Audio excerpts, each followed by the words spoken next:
Hey everyone, ready for a deep dive today?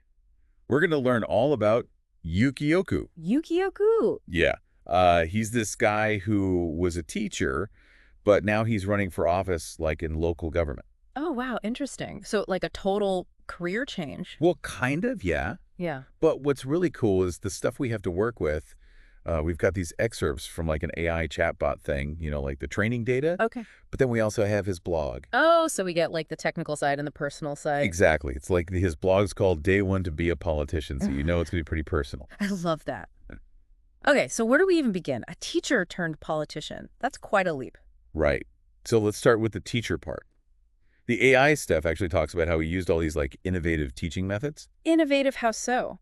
Well, there's this thing called PBL, project-based learning. Oh, yeah, PBL. I've heard of that. Isn't that where students like work on real world projects instead of just, listening to lectures? Exactly. It's all about like critical thinking and problem solving, getting them really involved. Makes sense. And it sounds like Oku was really into that approach. Yeah, the document makes it pretty clear that he was a big advocate for it. And to think it all started because he wanted to join the soft tennis club. What? Yeah. Apparently, Oku initially became a teacher just so he could be in the school's soft tennis club. Seriously? Yeah. That's hilarious. I know, right? It's in the chatbot data, like this little anecdote. Yeah. But, as he got more into teaching, his priorities kind of shifted. So the tennis thing was just like a funny start to a much bigger journey. Exactly. He realized he could actually make a difference in kids' lives, like enact real social change through education. That's amazing. Yeah. So from wanting to play tennis to wanting to change the world? Yeah, pretty much. And it wasn't just like one type of student either. Oh, you mean like he worked with a variety of students? Yeah, he taught students who were struggling, but also those aiming for top universities. And he even had experience with international education programs. Wow, so he was exposed to a lot of different perspectives. Exactly. Which, probably influenced his views on diversity and inclusion, stuff he talks about a lot in his political platform. Okay, so we've got the teaching part down. But what made him decide to run for office? I mean, why politics? Well, that's where his blog gets really interesting. He talks about how being a father and a husband, like those everyday experiences, really sparked this political awakening in him. Interesting. Like what specifically? He mentions things like not having enough accessible playgrounds for his kids. Oh, I can see how that would be frustrating. Right. And he also talks about how his wife faces gender inequality, just in daily life. Makes you think like those everyday things that we often just accept as normal can actually be symptoms of bigger problems. Yeah. And Oku even quotes this line from a drama, Okami-sensei. It's like, the personal is political. Whoa, that's deep. Right. He realized that these personal frustrations were actually connected to wider societal issues, stuff that needed to be addressed on a political level. So it wasn't just like a sudden decision. It was more like these personal experiences kind of built up and pushed him in this direction. Yeah, it seems like those experiences were a turning point for him. He could either keep complaining or try to actually do something about it. And he chose to do something. He did, which is pretty inspiring when you think about it. Definitely. Okay, so before we get into his political platform, let's talk about Yukioku, the person, outside of teaching in politics. Oh, there's a lot to unpack there. The guy's got a lot going on. Like what? Give us the rundown. Well, he's part of this Maniwa City Japanese circle, coaches youth soft tennis. Wait, still into the tennis, I see. Yeah, seems like it. Yeah. And get this, he's planning to open a humanities library. A library. That's so cool. What's it called? Nakagawa Gofukuten. Huh. And he's also working on this education think tank thing called CETRA. Sutra. What does that stand for? Center for Trivial Research and Action. Apparently, he believes that sometimes the most important ideas come from looking at the little things, the stuff we usually overlook. Huh. That's interesting. So he's not afraid to think outside the box. Not at all. Oh, and we can't forget his other interests: road biking, movies, reading, even his favorite football club, Arsenal. Arsenal. That's my Oh. team. Okay, so this guy's like a well-rounded individual, huh? But how does all this connect to his political aspirations? Well, in his blog, he actually sees all these different interests as strengths. Strengths? How so? He believes that being involved in so many different things helps him connect with a wider range of people. So he can understand their concerns, their needs. Exactly. And he brings all those perspectives to the table, which suggests he's not just in it for himself, he actually wants to serve the community. That makes sense. Yeah. Okay, so we've got a good sense of who Yukioku is. Now let's dive into his political beliefs. The AI material really emphasizes his commitment to diversity and inclusion, which is great, but it goes beyond just saying it's important. Right. It actually pulls this quote from his blog where he criticizes how the current political scene is dominated by older men. Yeah, that's a pretty common criticism. It is. And Oku believes that this lack of representation prevents other groups from being heard, like younger people, women, people with disabilities, those with foreign roots. He's not holding back. Nope. And he doesn't stop at criticizing either. He suggests solutions, like making it easier for people to participate in politics, more transparency, more open discussions. So it's not just about getting different faces in the room, it's about changing the way politics works. Exactly. He wants everyone to feel like their voice matters no matter who they are. And he's not just talking about it, he's actively trying to make those changes happen. Okay, this is all great, but let's get specific. What are some of his key policy priorities? What's he actually campaigning on? Well, one thing that comes up a lot is this idea of a more child-centric approach to education and childcare. Child-centric, what does that even mean? Basically, he feels like there's not enough investment in these areas, and he's especially critical of how things are currently done. It sounds like his personal experience as a father is playing a big role here. It definitely is. Remember his frustration with the lack of accessible playgrounds? That's a perfect example. Yeah, it's like his personal life is directly shaping his political platform. Totally. He wants policies that actually prioritize families and young children. So things like more affordable childcare, better play spaces, stuff that actually makes a difference in people's lives. He's connecting those dots between personal struggles and systemic issues. Exactly. And it's not just playgrounds and childcare either. He's also a big advocate for Education DX. Hold on, Education DX, what is that? Basically, it's about using technology to improve the learning experience for both students and teachers. Like what? Give me an example. Well, he wants to reduce the administrative burden on teachers using technology so they can focus more on actually teaching. Oh, that makes sense. Right. And he also sees it as a way to make learning more engaging for students, since they're already so tech savvy. So like using tech to make learning more fun and effective? Exactly. And this isn't just some random idea he came up with. He actually pushed for tech integration in his own schools. So he's seen firsthand how it can work. He's speaking from experience then, not just throwing around buzzwords. Not at all. He's walking the walk, which gives him more credibility. I like it. So it sounds like he's not afraid to challenge the status quo, especially when it comes to kids and families. Definitely. And that extends beyond education, too. He's also really vocal about supporting foreign residents, making Japan a more welcoming place for newcomers. Which makes sense considering Japan's changing demographics. Exactly. He talks about things like creating a support center for foreign residents, providing language assistance, cultural orientation programs. Oh, that's great. So he's not just focused on Japanese citizens, he's thinking about everyone who calls Japan home. Right. He's all about promoting multicultural harmony, making sure that everyone feels valued and included. It all ties back to his core belief in diversity and inclusion, which seems to be the driving force behind everything he does. It really does. It's like this thread that connects all his experiences, his beliefs, and his vision for a better future. I like it. So we've covered a lot of ground here, from his background as a teacher to his political beliefs and his policy priorities.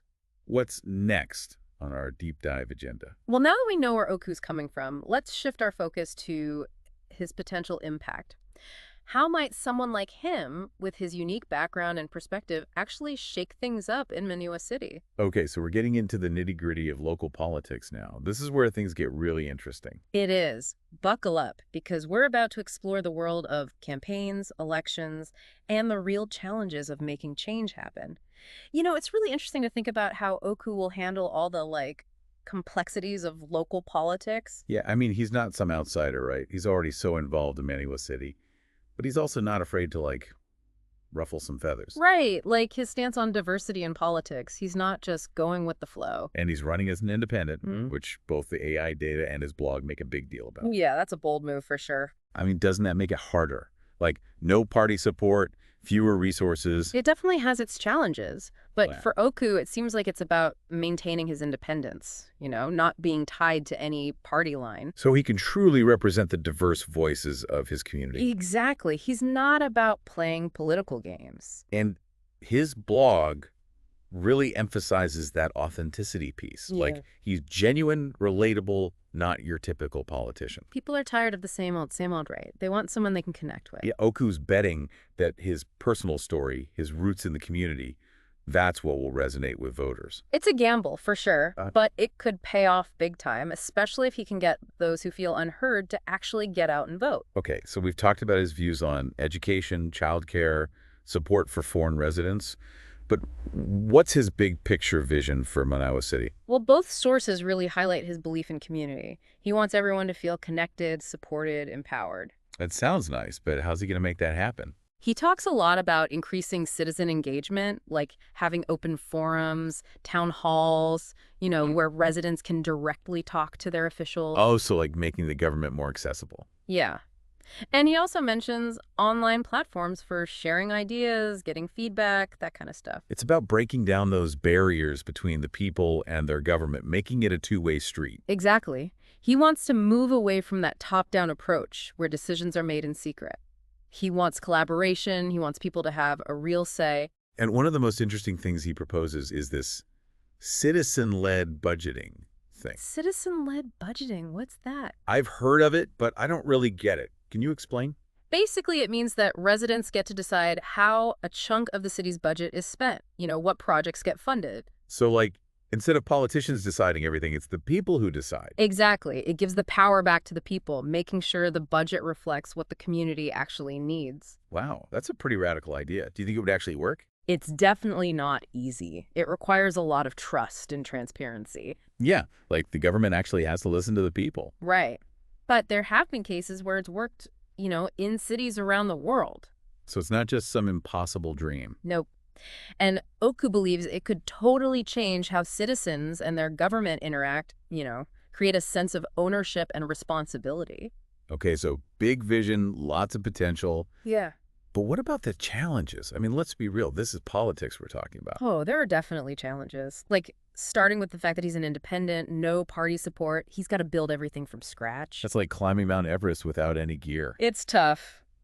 But he seems determined. He's really emphasizing his grassroots approach, relying on the support of everyday people. It's risky, but it could also be his biggest advantage, right? If he can connect with people on a personal level, convince them that he's fighting for them. Totally. People are looking for that authenticity. But even if he wins, the challenges don't stop there. True. Winning is just the first step. He'll have to work with other officials, deal with all the bureaucracy, and actually secure the resources to get things done. It's not as simple as just having good ideas. And then there's the whole cynicism thing, people feeling like their vote doesn't matter, that nothing ever changes. Yeah, that's a tough one to overcome. Oku's got to convince them that things can be different, that he's the one to make it happen. So big challenges, for sure. But what about opportunities? What does Oku bring to the table that other candidates don't? Well, his understanding of the education system is huge, right? Years of experience working with students, teachers, administrators. He's seen it all firsthand. He knows what works, what doesn't. And that's especially important for his Education DX plan. He's not just talking about it, he's lived it. That kind of credibility is gold in politics. It is. And it's not just education. All those other activities he's involved in, they show his ability to connect with different people. Yeah, all those different groups, different interests. He's building bridges across the community. No. Exactly. And that's crucial for any politician, especially for someone like Oku who wants to bring about real systemic change. So experience, connections, and a vision for something different. What else? Well, his emphasis on transparency and open dialogue is really refreshing. Yeah. He wants to make the whole political process more accessible, more accountable to the people. Shining a light on how things work, or maybe how they don't work. Right. And that could really appeal to voters who are tired of the secrecy, the backroom deals, all that. So we've got experience, connections, transparency, a compelling personal story. It's a pretty good package. Yeah. But let's zoom out for a second. What does Oku's candidacy tell us about the future of local politics? I think it reflects this bigger trend we're seeing, not just in Japan, but globally. People want change. They're tired of the old ways of doing things. They want leaders who are authentic, who get it, who are actually working for the people. Exactly. And Oku seems to embody all of that. He's not a career politician. He's a teacher, a father, a community member who's stepping up to say, I can do better. It's like he's rewriting the rules of a game. And his approach, grassroots organizing, citizen engagement, innovative solutions, it could be a model for others who want to make a real difference. It's a new playbook for local politics. It is, and it's definitely a story worth watching. Okay, so we've talked about the challenges, the opportunities, the bigger picture. But let's get back to specifics for a moment. We've mentioned his focus on education and childcare, but what does that actually look like in practice? What policies is he proposing? Well, one thing he talks about a lot is affordable childcare. He says the current system just doesn't work for many families. It's too expensive, too inflexible. Right. And as a father, he's experienced this firsthand, right? He knows the struggles families are facing. He's not just talking about it, he's lived it. Exactly. And he's not just complaining either. He's got solutions, like increasing government subsidies for childcare, making it more affordable for everyone. So it's not just for the wealthy families. Everyone has access. Right. He also wants more flexible options, extended hours, weekend care, stuff that actually works for working families. It's about recognizing that not everyone fits into that traditional 9-to-5 mold. Absolutely. And it's not just about cost and accessibility either. He's also concerned about the quality of care. Makes sense. So how does he propose to address that? One of his key ideas is to invest in training for childcare providers, make sure they're well equipped to care for our youngest citizens. It's about raising the bar, making sure those early years are nurturing and enriching. Exactly. And he's also talking about stricter regulations for childcare facilities, ensuring safety and high standards. So it's a multi-pronged approach, tackling the issue from all angles. It is. He's really committed to this idea that investing in our children is investing in the future. Okay, so childcare is a big one. What about his education DX vision? We talked about technology, but what does that actually look like in schools? Well, he's a big fan of personalized learning platforms, where students can learn at their own pace. Oh, so like tailoring the education to each individual student's needs. Exactly. And these platforms can also give teachers valuable data, track student progress, see where they need extra help. It's about using technology to empower both teachers and students. It is. And he also wants to bring in more gamification, interactive learning tools, things that make learning fun and engaging. Kids love games, right? Yeah. Make it fun, and they'll learn without even realizing it. That's the idea. And these tools can also provide instant feedback, so students can learn from their mistakes and improve faster. So it's about creating a more dynamic and personalized learning environment, one that's adapted to the digital age. Exactly. Oku believes this is how we prepare students for the 21st century, with all its challenges and opportunities. It's exciting to think about the possibilities. Okay, let's move on to his support for foreign residents. We talked about some of his proposals, but what else is he doing to make Manoa City more welcoming? Well, he's really big on promoting intercultural understanding. Things like cultural festivals, exchange programs, anything that helps people from different backgrounds connect with each other. It's about breaking down those barriers, building bridges between communities. Exactly. And he also wants to make it easier for foreign residents to integrate into Japanese society, like simplifying the visa process, recognizing foreign qualifications. It's about removing those bureaucratic obstacles, making the system more fair and accessible. Right. He wants people to feel like they can contribute, that their skills and experience are valued. So it's a comprehensive approach, focusing on both the social and the practical aspects of integration. It is. He believes that by embracing diversity, Manoa City can become even stronger, more vibrant. It's about recognizing that everyone has something to offer and creating a society that welcomes and values those contributions. Absolutely. Okay, so we've covered a lot of ground, from Oku's specific policies to his broader vision. But what does his candidacy tell us about the future of local politics as a whole? It's a good question, right? Is this a one-off, or is there something bigger happening here? I think Oku represents a real shift towards a more citizen-centric approach to government. He's not just talking about doing things for our people. He's talking about empowering them to do things for themselves. Giving them a voice, a stake in the decision-making process. Exactly. And that's resonating with people who are tired of the old ways, who want a government that actually listens to them, represents them. They want change. Yeah. And they're willing to support leaders who offer something different. It's a sign that people are ready for a new kind of politics, one that's more responsive, more transparent, more inclusive. And that's a hopeful sign for the future of democracy. You know, it's amazing to think that this all started because he wanted to play tennis. Right. From soft tennis club member to aspiring politician, it's quite a journey. It really shows you how life can take unexpected turns and how those everyday experiences can spark something bigger. You know, a desire for change. Absolutely. And I think Oku's story is a great example of a trend we're seeing in local politics, a move away from those traditional power structures and towards a more grassroots, citizen-driven approach. We're seeing more and more people like him, people from diverse backgrounds who are stepping up and saying, hey, we need something different.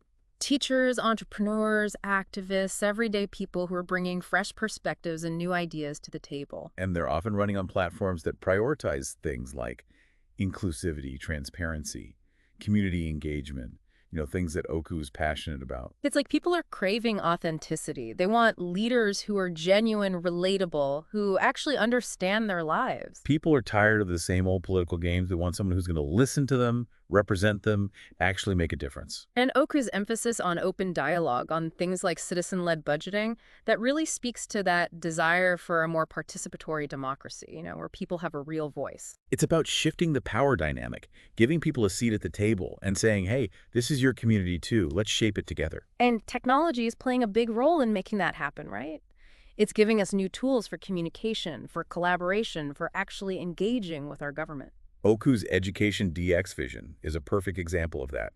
It's about using technology to empower both citizens and government, making the system more efficient, responsive, accessible. It's about breaking down those barriers, creating a more inclusive and equitable society for everyone. And it all starts with recognizing that we all have a role to play, right? We can't just sit back and wait for someone else to fix things. Oku's journey shows us that change takes effort. It takes a willingness to challenge the status quo, to believe that things can be better. And it takes collective action.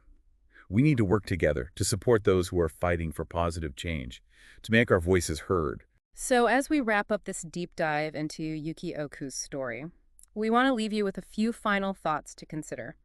What are the personal issues in your life that could be addressed through political engagement? What are those everyday frustrations, those things that you wish were different in your community? Maybe it's the lack of affordable housing, or the need for better public transportation, or the desire for safer streets. Whatever it is, remember that your voice matters. You have the power to make a difference. And just like Yuki Oku, you can start by taking that first step. Get involved in your community. Speak up about the issues that matter to you. Support those who share your vision.